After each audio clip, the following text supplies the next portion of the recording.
Hedoniese en utilitaristiese motiverings verteenwoordig twee afsonderlike dryfvere van verbruikersgedrag. Hedoniese motivering word gedryf deur die nastrewing van plesier en emosionele bevrediging, terwyl utilitaristiese motivering op praktiese aspekte en funksionaliteit gesentreer is.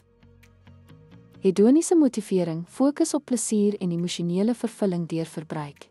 Kenmerke behels luukse en ontspanningsaankope vir sensoriese bevrediging, met die klem op gevoelens en persoonlike verwennerie. Voorbeelde sluit in die koop van ontwerpitems vir prestige en die besoek van pretparke vir opwinding. Utilitaristiese motivering gefokus op die bereiking van praktiese en doelgerigte voordele. Eienskappe los probleme op, vervul behoeftes en beklemtoon doeltreffendheid. Aankope is rasioneel en noodsaaklikheidsgedrewe. Voorbeelde: koop 'n duursame skootrekenaar vir werk. Inkopies doen van kruideniersware vir eetes.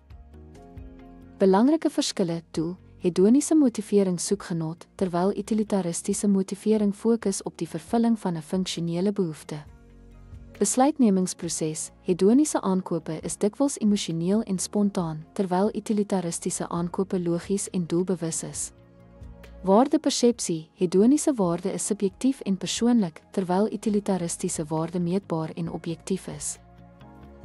Hedoniese motivering beklemtoon plesier en emosionele bevrediging, terwyl utilitaristiese motivering fokus op praktiese aspekte en noodsaaklikheid.